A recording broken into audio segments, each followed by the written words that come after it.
ओम शांति। आज प्यारे मीठे बाबा की मुरली मंथन की डेट है 1 जनवरी 2025।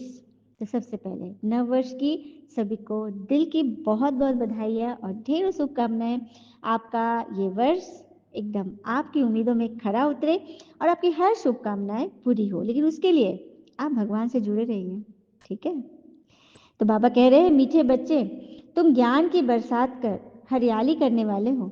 तुम्हें धारणा करनी और करानी है।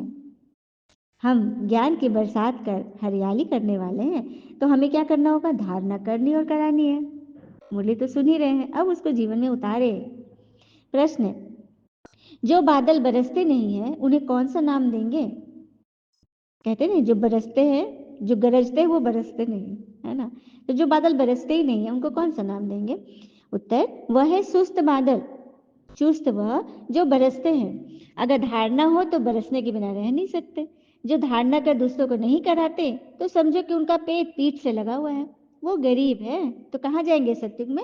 राजा श्रेणी में तो जाएंगे नहीं। कहाँ जाएंगे? प्रजा में चले जाएंगे। तो सुस्त बादल नहीं बनिए, जो सुने उसको सुनाइए। प्रश्न है दूसरा, याद की यात्रा में मुख्य मेहनत कौन सी है? उत्तर, अपने को आत्मा समझ बाबा को बिंदु रूप में याद करना। इसी में तो मेहनत है कि मैं आत्मा हूँ। सामने वाला कुछ भी बोल रहा है, मुझे कुछ नहीं लग रहा है क्योंकि मैं आत्मा हूँ। इसी में तो मेहनत है ना। बाबा जो है जैसा है उसी स्वरूप से यथार्थ याद करो, इसमें ही मेहनत है। भगवान तो बिंदु है ना। निराकार से योग लगाइए।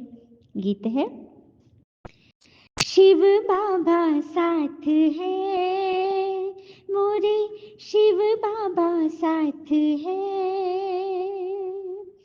गीता ज्ञान की बरसात है, गीता ज्ञान की बरसात है। शिव बाबा साथ है मोरे, शिव बाबा साथ है। मैंने तो वर्षों की है तपस्या, दूर करूंगी मैं सबकी समस्या। आत्मा समझो तो सब खेले हैं, आत्मा समझो तो जग खेले हैं। प्रभु प्यासे यही मेले हैं, काम क्रोध की होली जलाए, काम क्रोध की होली जलाए। नरसिंह उनका ही अवतार है, शिव बाबा साथ है। ओम शांति। सुंदर प्यारा गीत आज बाबा ने बजवा दिए। तो बाबा कह रहे, जैसे सागर के ऊपर में बादल है तो बादलों का बाबा हुआ सागर। सागर के ऊपर में बादल होते हैं ना, तो बादल से भी ऊपर है तो भगवान है। तो बादलों के पिता हो गए। जो बादल सागर के साथ है उनके लिए ही बरसात है। वो पानी भी बादल भरकर फिर बरसते हैं। तुम भी सागर के पास जाते हो भरने के लिए ना। हम बूंद हैं, हम सागर के पास जाते हैं भरने के लिए ताकि बरसे। सागर के बच्चे बादल तो हो ही, जो मीठा पानी खींच लेते हो। अब बादल भी अनेक प्रकार के होते हैं, कोई खूब जोर से बरसते हैं, बाहर कर देते हैं, कोई कम बरसते हैं। तुम्हारे में भी ऐसे नंबरवार है जो खूब खूब बरसते हैं, खूब ज्ञान सुनाते हैं, जैसे वर्षा ही हो रही है। और जो पूरी धारणा नहीं करते तो पेट जाकर पीठ से लग जाता है। फैमन होता है ना, सुखाड़ होता है। तो फैमन पे एक सुंदर सी प्रसंग सुनाती हूँ। एक बार एक गांव में ना फैमन हो गया, मतलब सुखाड़ हो गया, अकाल हो गया। तो उसके बारे में, इस गांव के बारे में प्रेडिक्शन हुआ, ज्योतिष लोग ने बताया, पंचांग ये शास्त्र वगैरह एस्ट्रोलॉजी से, कि यहाँ पे साल भर बारिश नहीं होगी, कुछ ऐसा ग्रह का चक्कर है। तो अब सभी लोग एकदम सुनसान में पड़ गए, क्या करें। सभी ने सुना। तो एक किसान ना दूसरे दिन सुबह उठा और हल बैल लेकर के चल दिया खेत कोड़ने के लिए। सभी लोग बोले, अरे क्या तुम कोड़ रहे हो, पानी नहीं पड़ना है, कुछ नहीं लगेगा, बीज नहीं लगे, कुछ भी नहीं होगा, बारिश से नहीं होगी तो मेहनत बेकार होगा। तो वो बोलता है कि लेकिन साल भर में ऐसे बैठ जाऊंगा तो मेरा तो आदत ऐसे छूट जाएगा, उसके बाद बारिश होगा भी तो मुझसे तो काम होगा नहीं, इसलिए मैं तो मेहनत करूंगा ही करूंगा। तो यह ना ऊपर के बादल लोग सुन रहे थे। उनको ये लगा कि हमारे बारे में कह दिया गया कि हम साल भर नहीं बरसेंगे, तो वो लोग भी निश्चिंत हो गए थे, अरे चलो छुट्टी मिलेगा इस गाँव से। लेकिन उसमें जो सरदार था, सरदार बादल था, वो बोलता है कि अगर साल भर हम नहीं बरसेंगे, तो हम भी तो छूट जाएँगे ना, मेरा आदत भी तो छूट जाएगा, फिर हम बरस ही नहीं पाएँगे। तो वो लोग उसी दिन खूब जम करके बरस गए। तो कहने का बात ये है कि अगर हम मेहनत नहीं करेंगे तो हमारी प्रैक्टिस तो ऐसे छूट जाएगी जैसे कि कभी हमने किया ही नहीं था। इसीलिए बाबा ने बोला ना बरसिए, नहीं तो अगर नहीं बरसेंगे ना तो भी हमारी प्रैक्टिस छूट जाएगी और फिर हम क्या जमा ही नहीं कर पाएंगे कुछ, और जमा ही नहीं किए तो फिर बांटेंगे कैसे किसी को, भगवान का संदेश कैसे सुनाएंगे। फिर आगे कह रहे हैं मनुष्य आदि तो आत्मा को ही नहीं जानते, तो परमात्मा को कैसे जानेंगे। कितने बड़े विद्वान पंडित आदि भी है लेकिन कोई नहीं जानते। अब तुमको मालूम हुआ ना आत्मा अविनाशी है, उसमें 84 जन्मों का अविनाशी पाठ ढूंढा हुआ है जो चलता रहता है। आत्मा अविनाशी तो पाठ भी अविनाशी है। आत्मा कैसा ऑलराउंड पाठ बजाती है ये किसको पता नहीं है। वह तो आत्मा से परमात्मा कहते थे। तुम बच्चों को आदि से लेकर अंत तक पूरा ज्ञान है। वह तो ड्रामा की आयु ही लाखों बरस कह देते। अभी तुमको सारा ज्ञान मिला है, तुम जानते हो इस बाबा के रचे हुए ज्ञान यज्ञ में ये सारी दुनिया स्वाहा होनी है। इसलिए बाबा कहते हैं देह सही जो कुछ भी है वह सब भूल जाओ, अपने को आत्मा समझो, बाबा को शांति धाम स्वीट होम को याद करो। यह तो है ही दुख धाम। तुम्हारे में भी नंबरवार पुरुषार्थ अनुसार समझा सकते हैं। अभी तुम ज्ञान से तो हो भरपूर, तो भरपूर हो तो भरे सबको बरसे। मनुष्य समझते हैं भगवान तो बड़ा समर्थ है, वह तो जो चाहे सो कर सकते हैं, लेकिन बाबा कहते हैं मैं भी ड्रामा के बंधन में बंधा हुआ हूँ। भारत पर जो कितनी आफतें आती रहती है, फिर मैं घड़ी घड़ी आता हूँ क्या, मेरे पार्ट की लिमिट है। जब पूरा दुख हो जाता है तभी तो मैं अपने समय पर आता हूँ। एक सेकंड का भी फर्क नहीं पड़ता है। बाबा कह रहे हैं कि मैं पूरा पार्ट जब सृष्टि का पूरा ड्रामा का सारा जब लास्ट हो जाता ना तभी मैं आता हूँ, क्योंकि मैं भी ड्रामा में बंधा हुआ हूँ। ठीक है, तुम बच्चों को अभी बाबा से नॉलेज मिली है तो तुम विश्व के मालिक बनते हो। तुम्हारे में फुल फोर्स की ताकत आती है। पुरुषार्थ कर तुम तमो प्रधान से सतो प्रधान बनते हो। औरों का तो पाठ ही नहीं है, क्योंकि जिसका पाठ है सृष्टि चक्र में शुरू में आदि में उन्हीं का ना पाठ होगा। बाकी तो सब है मटेरियल वर्ल्ड। ये दुनिया जो पूरी क्या है ना भौतिक दुनिया है ना। तो ही कह रहे हैं बाबा जिसको आंखों से देखते हो वंडर ऑफ द वर्ल्ड तो बाबा है। क्या रचते हैं भगवान, वंडर ऑफ द वर्ल्ड क्या रचते हैं, स्वर्ग रचते हैं जिसे हेवन पैराडाइज कहते हैं। दुनिया की चीज बनाने में लोग को कितना लगता है अरे आठवां आश्चर्य ये है वो है, लेकिन भगवान ने जो बनाया, लेकिन ये तो कोई मानेंगे नहीं ना, मानेंगे सिर्फ उनके बच्चे। बाबा और बाबा की रचना की बड़ी महिमा है, ऊंचते ऊंचे भगवान। तुम मीठे मीठे बच्चे भी नंबरवार पुरुषार्थ अनुसार जानते हो और उस अनुसार पद भी पाते हो। जिसने पुरुषार्थ किया वो ड्रामा अनुसार ही करेंगे, जितना किया था उतना करेंगे। पुरुषार्थ बगैर तो कुछ मिल ही नहीं सके, कर्म बगैर एक सेकंड भी नहीं रह सकते हो। वह हठ योगी प्राणायाम चढ़ा लेते हैं जैसे जड़ बन जाते हैं। कई लोग को देखोगे समाधि लगा ली, ऊपर मिट्टी जम जाती है, मिट्टी के ऊपर घास भी जम जाती है, पर तो फायदा क्या, कितना दिन बैठे रहेंगे। कर्म तो जरूर करना ही है, कर्म सन्यासी तो नहीं बन सकते। हाँ, उन लोग सन्यासी किसको कहते हैं जो खाना नहीं बनाते, तो कर्म सन्यास कर दिए, लेकिन और बाकी कर्म तो हो ही रहा है ना। इसीलिए बाबा कहते हैं निवृत्ति मार्ग वाले भी नहीं होते तो भारत की क्या हाल होती। ये साधु संत है निवृत्ति मार्ग वाले, मतलब निवृत्त हो गए घर बार से, लेकिन उन्होंने पवित्रता धारण की। पहले पहले प्योरिटी उन्होंने ही स्थापन किया, उसी वजह से भारत थमा रहा, नहीं तो आज भारत का क्या हाल हो, सभी लोग विकारी हो जाते। तो ऐसे अच्छे अच्छे स्लोगन, क्योंकि अभी डीटी राज हमारा स्थापन हो रहा है, स्वयं भगवान कर रहे हैं, तो इसके तुम अच्छे अच्छे स्लोगन बनाकर मनुष्य को सुजाग करो, जगाओ। तो मैं आत्मा पढ़ते पढ़ते ये लिखी हूँ, सुनिए कैसे हम लोग को बोलना है, जगाना है सबको।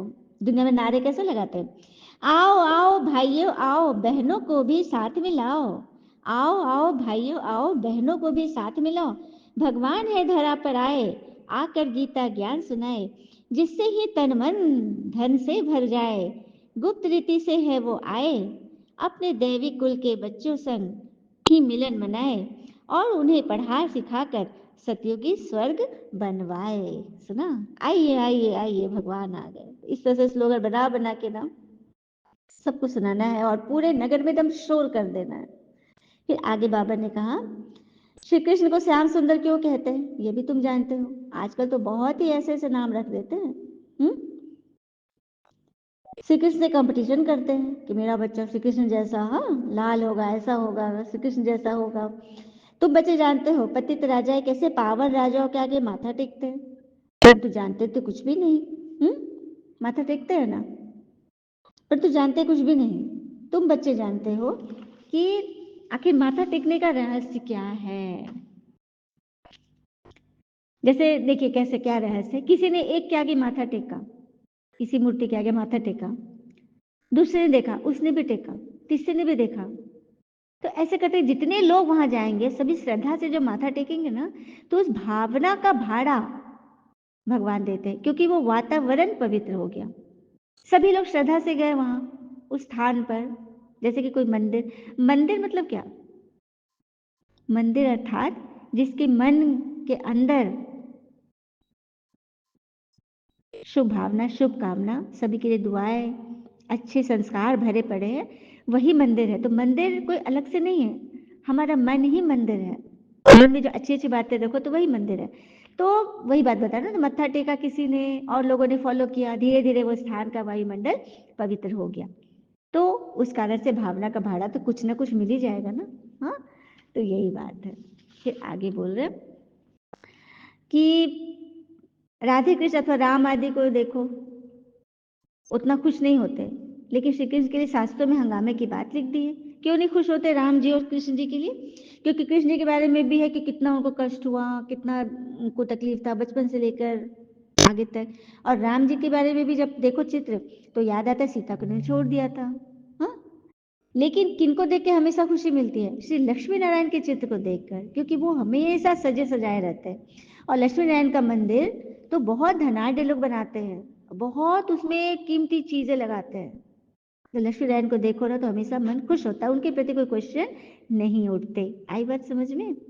तो बच्चों को वैसे समझना चाहिए। बाकी कितना समय इस पुराने शरीर में होंगे, फिर जाकर प्रिंस बनेंगे, बनना है ना सभी को। यही तो हमारे एम ऑब्जेक्ट है। श्री बाबा ब्रह्मा द्वारा हमको ये वर्षा दे रहे हैं। मनुष्य तो कुछ भी नहीं जानते, बिल्कुल ही तुक्ष बुद्धि है। अभी तुम तुक्ष बुद्धि से स्वच्छ बुद्धि बन रहे हो। स्वच्छ बुद्धि के लिए पता है स्वभाव रखिए ना सदैव सूर्य की तरह। ना उसको उगने का अभिमान है, ना डूबने का भय है। हाँ, किसी बात का नहीं। हमें इतनी गुण है, इतनी योग्यता, अभिमान रख ले और हम गिर रहे हैं, हमारा अपमान हो रहा है, उसमें गिर रहे हैं। तो सूर्य की तरह रखिए, है ना। यही है जिससे हम बनते हैं नॉलेजफुल। पहले स्वयं को तो पहचान ले। भगवान हमें वंडरफुल नॉलेज देते हैं, क्योंकि बाबा को ज्ञान का सागर, सुख शांति का सागर कहा जाता है। तो हम भी तो उनसे पढ़कर क्या बन गए? मास्टर ज्ञान सागर बने ना। फिर सर्वगुण संपन्न 16 कला संपूर्ण बनेंगे। यह है मनुष्य का ऊंच से ऊंच मर्तबा। इसी समय यह है ईश्वरीय मर्तबा। भगवान आके हमें यह मर्तबा दे रहे। कितनी समझने और समझाने की बात है ना। लक्ष्मी नारायण का चित्र देखकर बड़ी खुशी होनी चाहिए कि हमारा एम ऑब्जेक्ट है। ठीक है। फिर बाबा कहते हम अपने तन मन धन से सेवा कर रहे, यज्ञ की। ब्राह्मण अपनी कमाई से यज्ञ को चला रहे, शूद्रों के पैसे नहीं लगाते। ये बात भी सच है। कोई नया आदमी आते हैं जो बाबा का बच्चा नहीं है, वो अगर सेंटर में पैसा देना चाहे तो दीदियाँ नहीं लेती है, क्योंकि अनजान से कुछ भी नहीं लेना है। बाबा का बच्चा बनो, ज्ञान में चलो, श्रद्धा रखो, भगवान में निश्चय करो, तभी लेंगे पैसे। नहीं तो दुनिया में तो आज मंदिर बना रहा है, कुछ बना रहे, तो देखिए ना जगह जगह जाके चंदा इकट्ठे करते हैं, पता नहीं किन से लेते हैं और उनसे मंदिर व प्रसाद बनाते हैं, है ना। यहाँ ऐसी बात नहीं है। यहाँ पवित्र आत्मा से ही बाबा लेंगे, क्योंकि बाबा को उन्हीं को भरना होगा ना। फिर बाबा 1 का 100 देते हैं, तो ऐसे तो बाबा लेंगे नहीं ना। भगवान है, वो उन्हीं से लेंगे जिनको वो भरेंगे। तो सभी आत्माएं समझ लें, नई आत्मा भी है इसमें, वो लोग समझे कि हम भगवान की बात कर रहे हैं। जिस भगवान के नाम पे हमने इतने ज्यादा दान दक्षिणा दिए, वो स्वयं आ गया है। ठीक है। तो यही रहस्य तो सबको बताना है। बाबा ने बोला ना बरस जाओ, बताओ सबको।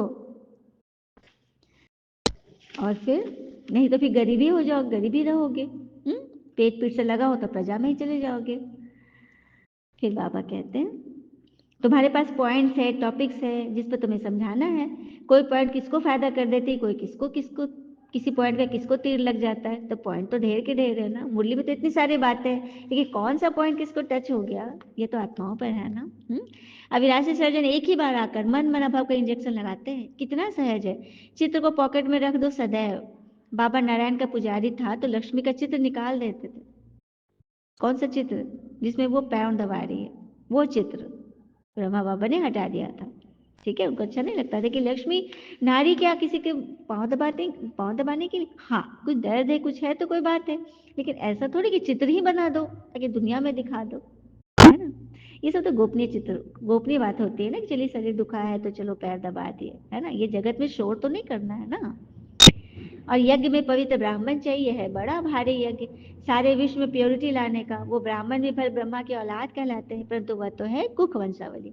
ब्रह्मा की संतान तो पवित्र मुख वंशावली थे ना, तो उनको ये समझाना चाहिए। अच्छा, मीठे मीठे सिके लदे बच्चों प्रति माता पिता बाप दादा का नमस्ते।